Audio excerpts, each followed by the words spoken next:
Hello friends, आपका स्वागत है आपके YouTube channel stream education class 10th में। आज हम पढ़ने वाले हैं मैथ का फर्स्ट चैप्टर, जिसका नाम है वास्तविक संख्या, रियल नंबर इंग्लिश में कहते हैं। फर्स्ट नंबर क्वेश्चन कह रहा है कि इसमें हम आपको इस वीडियो में ऑब्जेक्टिव करवाएंगे जिसका ये फर्स्ट पार्ट फर्स्ट है। इसका पार्ट सेकंड आपको हम कल दे देंगे, कल नेक्स्ट दिन दे देंगे। फर्स्ट नंबर क्वेश्चन कह रहा है कि सअभाज्य संख्या का मसा कितना होता है। तो सअभाज्य संख्या का मसा 1 होता है। सअभाज्य संख्या का मसा कितना होता है? तो 1 होता है। यदि दो संख्याओं का गुणनफल 2166 है एवं उनका मसा 19 है तो लसा ज्ञात करें। तो आपको हम बता रहे हैं कि a into b equal to HCF into LCM। अगर कह रहा है कि एलसीएम ज्ञात करने के लिए, तो एलसीएम ज्ञात करना है तो a इंटू बी इस बटे में आ जाएगा HCF इक्वल टू LCM। तो LCM निकल जाएगा, आप लोग निकाल लीजिएगा। 2116 से 19 से भाग देने पर हमने कटा लिए है। आप लोग एक बार कटा लीजिएगा प्लीज़। 114 आ रहा है, 114 आ रहा है इसका आंसर। तो हो जाएगा सी नंबर, ऑप्शन 2 का। 3 नंबर क्वेश्चन कह रहा है कि यदि a इक्वल टू 2 के पावर 3 इंटू 5 और b इक्वल टू इतना, तब लसा a इंटू बी होगा। तो लसा a into b equal to क्या होगा? तो लसा a into b equal to हो जाएगा, लसा a into b equal to 1680 हो जाएगा। कितना हो जाएगा? 1680। 4 नंबर क्वेश्चन कह रहा है कि यदि m एक धनात्मक पूर्णांक है तो धनात्मक विषम पूर्णांक का रूप क्या होगा? तो धनात्मक विषम पूर्णांक, तो m कुछ भी से गुणा कर, जैसे में 4 है, इसमें m है तो m की संख्या मान लीजिए 5 रखे या 4 रखे या 3 रखे, फिर इसमें 5 चौके 20 हो जाएगा। और इसमें 2 जोड़ेंगे तो सम ही आएगा। विषम हमको लाना है, विषम सम ही आएगा। फिर अगर 4 जोड़ेंगे तब भी सम ही आएगा, लेकिन 1 जोड़ेंगे तो विषम आ जाएगा। 20 से 21 हो जाएगा तो 1 विषम हो जाएगा। तो 4m+1 हो जाएगा इसका आंसर। 5 नंबर क्वेश्चन कह रहा है कि 5 नंबर क्वेश्चन कह रहा है कि निम्न में से कौन अभाज्य संख्या? तो अभाज्य संख्या वही होता है जो 1 से कटे और स्वयं से कटे। तो 13 हो जाएगा। वो 13 1 से कटेगा और स्वयं से कटेगा कौन? तो 13 हो जाएगा।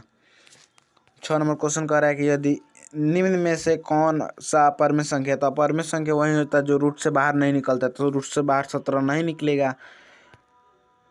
7 नंबर क्वेश्चन कह रहा है कि अगर आपको इसका आंसर पता होगा, इस सब जितना 25 क्वेश्चन करवा रहे हैं, 25 में से आंसर पता होगा कोई का भी, तो आप लोग कमेंट में ज़रूर आंसर दें।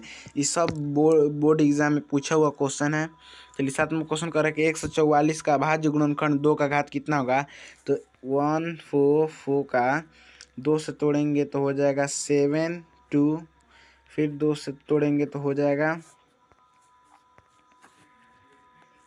2 से तोड़ेंगे तो 3 6, फिर 2 से तोड़ेंगे तो 18, फिर 2 से तोड़ेंगे तो 9 आ जाएगा। तो 1 2 3 4 गो हो रहा है। तो 2 के पावर 4। तो 2 के घात कितना होता है? घातांक। घातांक इसको 2 के पावर को कहा जाता है। जैसे 2 के पावर 4 है तो घातांक कितना होगा? तो 4 हो जाएगा। इसका आंसर 7 का सी हो जाएगा, 4। 8 नंबर क्वेश्चन कह रहा है कि निम्न में से कौन सा परमेय संख्या था? परमेय संख्या पूछ रहा है। परमेय संख्या कौन सा? परमेय संख्या वही होता है जो रूट से बाहर निकले। तो 1/12 हो जाएगा, काहे कि 144 का रूट से बाहर निकल जाएगा। 1 का तो 1 निकल जाएगा, 144 का 12 निकल जाएगा, हो जाएगा। अगर रूट से बाहर नहीं निकलेगा, ये भी नहीं निकलेगा, ये भी नहीं निकलेगा, ये भी नहीं निकलेगा। जो रूट से बाहर नहीं, ये निकल जाएगा, मतलब 4 निकल जाएगा, लेकिन फिर रूट 2 बच जाएगा। जो रूट से बाहर नहीं निकलेगा वो तो वही होता है। इस तरह भी ये भी कुछ निकल जाए, लेकिन रूट में कुछ बचेगा। तो पर में पूछ रहा था, पर में रूट से जो बाहर निकल जाए वही होता है। अपर में अगर यहाँ पूछा है कहाँ अपर में संख्या पूछेगा तो अपर में वही है तो जो रूट से बाहर नहीं निकले।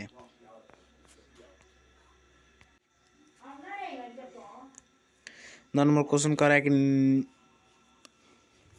9 नंबर क्वेश्चन कर रहा है कि निम्न में से कौन सा अभाज्य संख्या था। अभाज्य संख्या हम आपको बताएं जो 1 से कटा और स्वयं से कटे, तो 1 से 1 कटेगा और स्वयं 41 से कटेगा, तो 41 इसका हो जाएगा। 10 नंबर क्वेश्चन कह रहा है कि निम्न में से कौन सा दशमलव प्रसार अशांत है। तो शांत अशांत है, अशांत वही होता है जो जिसके जिसके हर मतलब बट्टा वाला 2 के पावर m इंटू 5 के पावर n होना चाहिए, जिसमें कोई का है अशांत। ई शांत हो जाएगा, ई भी शांत हो जाएगी, इसका 5 इंटू 5 हो जाएगा। ई भी शांत हो जाएगा 50 तोड़ेंगे, लेकिन ई शांत नहीं होगा, तो ये अशांत हो जाएगा। अशांत पूछ रहा है तो ऑप्शन बी 39/243। अशांत पूछ रहा है तो अशांत ही हो जाएगा। 11 नंबर क्वेश्चन कह रहा है कि एक अशून्य अशून्य नयन समास है। नयन समास अशून्य कौन समास है? नयन समास। तो अशून्य मतलब न शून्य, शून्य नहीं होना चाहिए, मतलब 1 2 3 4 कुछ भी रखिए। और अपर में संख्या का गुणनफल कितना होता है? जैसे मान लीजिए √3 ले रहा है अपर में संख्या, तो अशून्य और अपर में संख्या का गुणनफल हमेशा हमेशा अपर में ही होता है, हमेशा अपर में ही होता है। इसका हो जाएगा हमेशा अपर में, बी ऑप्शन। 12 नंबर क्वेश्चन कर रहा है 45 और 60 का मौसक कितना होगा। तो मौसक निकालने के लिए कम संख्या से बेसी संख्या में भाग दीजिए, तो 45 हो जाएगा, 60 हो जाएगा। तो भाग देंगे तो 45 से कम 45, 15 बच जाएगा। तो फिर 60 45 से भाग देंगे तो 15 त्यहाँ, फिर 15 से 45 में भाग देंगे तो कितना हो जाएगा? 15 त्यहाँ 45 कट जाएगा। जब तक पूरा कटे नहीं तब तक नहीं होगा, तो इसका हो जाएगा 15 आंसर। 15 आया था तो 15 हो जाएगा। जो ये मतलब 15 से 45 कटाए थे ना, तो जो यहाँ बचता है 15 त्यहाँ 45, ई जो रहता है ई यहाँ पे है जो 15, यही होता है इसका मेन मस जो अंत में कट कर आता है, तो 15 हो जाएगा। 13 नंबर क्वेश्चन कह रहा है कि पाई/√3 क्या है। तो पाई/√3 एक अपर में संख्या का, पाई जब अपर में संख्या आपको अभी बताएं का शून्य भाग दे या गुणा कर कुछ भी होता है, लेकिन अपर में ही होता है। तो अपर में यहाँ पे पाई हो गया, पाई/3। तो पाई जब अपर में है तो ये भी अपर में होगा, क्योंकि नेक्स्ट पार्ट में हम आगे क्वेश्चन करवाएंगे इसका, तो उसमें दिया होगा कि अपर में होता है, अपर में पाई एक अपर में संख्या है। यहाँ पे कह रहा है कि 14 नंबर क्वेश्चन कह रहा है कि यदि F x equal to x³ - 5x² + 2x+2 हो तो f का मान ज्ञात, f1 का मान ज्ञात है। x की जगह पे 1 दे दिया है तो 1 भर के देखेंगे, तो 1 का क्यूब - 5 इंटू 1 का स्क्वायर प्लस 2 1 से गुणा तो 1 ही होगा, फिर 2, तो 2 2 4 1 5, 1 का क्यूब 1 + 4 -5, तो हो जाएगा 5 - 5, 5 - 5, तो 5 से 5 कट जाएगा तो 0 हो जाएगा। इसका आंसर क्या हो जाएगा? 0 हो जाएगा। ये 15 नंबर जो क्वेश्चन कह रहा है कि इसमें से आगे भी क्वेश्चन इसी तरह उठाए गए, हर साल एग्जाम में पूछता है। आप कोई कंठस्थ की तैयारी कर लेना है कि ये हर साल एग्जाम में पूछता है, तो इसका हो जाएगा मतलब बताना है कि इसमें से कौन सत्य है। तो ये 0.7 पे बार है, जब बार हटता है तो 0 पॉइंट भी हट जाएगा 7, अब बार हटेगा तो 9 बच जाएगा, बार हटेगा तो 9 बच जाएगा। तो 7/9 है, 7/9 हाँ दिया है, तो 15 का हो जाएगा ए नंबर ऑप्शन। 16 नंबर क्वेश्चन कह रहा है कि 8 के पावर 0 इंटू 2 के पावर 0। तो आप लोग सोच रहे होंगे कि अगर 8 में 0 से गुणा करेंगे तो 0 हो जाएगा, 2 में 0 से गुणा करेंगे तो 0 हो जाएगा, लेकिन गलत है। कुछ भी के पावर मतलब 10 का पावर भी 0 होगा ना, तो वो 1 में बदल जाता है, 1 में बदल जाता है। तो जैसे में यहाँ पे 8 के पावर 0 है तो 1 हो जाएगा, फिर 2 के पावर 0 है तो इसका भी 1 हो जाएगा, तो 1 1 कितना हो जाता है? 2 हो जाएगा। 1 में 1 से इंटू करेंगे तो 1 ही हो जाएगा, तो इसका हो जाएगा 16 का 1। 17 नंबर क्वेश्चन कह रहा है कि यदि ए और बी अभाज्य संख्या है तो ए और बी का लसा है। तो इसमें बताना है कि इसमें लसा कौन है, तो ए इंटू बी ही होगा, कि ए इंटू बी इसका एथी अभाज्य संख्या है। अभाज्य संख्या है तो ए और बी का लसा क्या होगा। तो लसा आपको अभी हम बताएं, लसा वाला एक और क्वेश्चन आया था यहाँ पे। यहाँ देखिए लसा है तो लसा क्या चीज़ है? ए इंटू बी होगा, तो ए इंटू बी हो जाएगा, ए इंटू बी। 18 नंबर क्वेश्चन कह रहा है कि निम्न में से कौन सा अभाज्य संख्या है। तो अभाज्य संख्या आपको बताएं, बहुत बीबीआई मोस्ट बीबीआई क्वेश्चन है, इसको आप याद कर लीजिए फॉर्मूला। तो इस जो 1 से कटे और स्वयं से कटे, स्वयं का 23 कट जाएगा, 23 तो इसका हो जाएगा 23, जो एक से कटा और स्वयं से कटा। इसमें क्वेश्चन कह रहा है कि निम्न में से कौन परमेय संख्या है। तो परमेय संख्या कौन होता है, जो रूट से बाहर निकल जाए। तो ये रूट से बाहर नहीं निकलेगा, ये भी नहीं निकलेगा, ये भी नहीं निकलेगा। लेकिन ये देखिए 2/√3 दिया है, तो √3 से √3 कट जाएगा, तो बचा क्या, तो बचा 2 का है। तो अब परमेय संख्या है, तो परमेय संख्या पूछ रहा है, परमेय संख्या पूछ रहा है, परमेय संख्या पूछ रहा है, तो ऑप्शन सी हो जाएगा 2√3/3। 20 नंबर क्वेश्चन कह रहा है कि यदि 65 तथा 117 का मस 65m-117 के रूप में है, तो m का मान बताएं। तो m का मान बताना है, तो आपको हम बताएं फार्मूला a इंटू बी। तो a इंटू बी की जगह पे 65 117 दिया है, a इंटू बी की जगह पे 65 117 दिया है, 65 117 दिया है, तो 65 117 a इंटू बी हो गया। अब इसमें दे दिया है मौसा, दे दिया है मौसा मतलब एचसीएफ दे दिया है, इसमें m का मान ज्ञात करना है। तो एलसीएम का फार्मूला हम आपको बताए थे, LCM equal to a into b by HCF। तो HCF पे आप लोग a इंटू बी का हो जाएगा 65 इंटू 117 बाई मौसा दिया है 65m-117। तो इधर आप लोग लॉसा पे निकाल सकते हैं, इसका आंसर निकाल लीजिएगा। हम बता दे रहे हैं कितना आएगा, तो इसका आएगा 2 आएगा, 2 हम निकाल चुके हैं, आप लोग निकाल लीजिएगा इसी पे।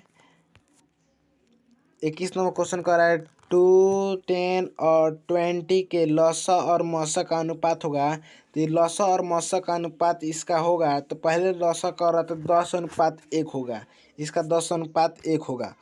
इसका आगे भी क्वेश्चन आएगा, इसी में एक और क्वेश्चन आएगा, नेक्स्ट पार्ट में हम आपको करवा देंगे।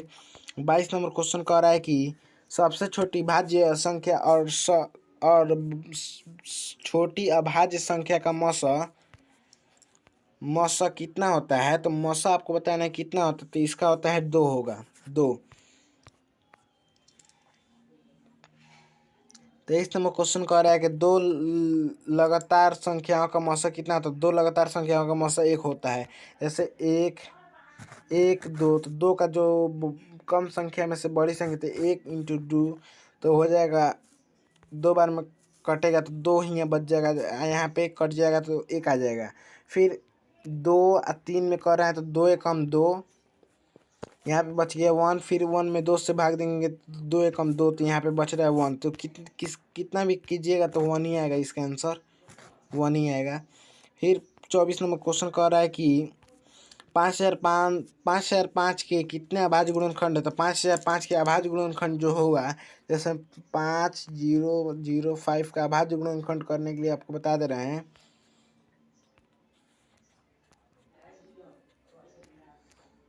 5 से कटेगा तो 1001, फिर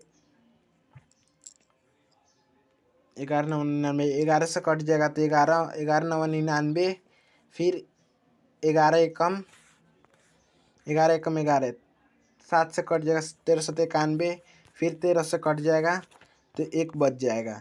तो 1 2 3 4 गो आ रहा है, 4 गो आ रहा है, तो इसका हो जाएगा 4 आंसर हो जाएगा। क्या हो जाएगा, 4 गो आया अभाज्य गुणनखंड, तो 4 हो जाएगा। 25 नंबर क्वेश्चन कह रहा है कि कितने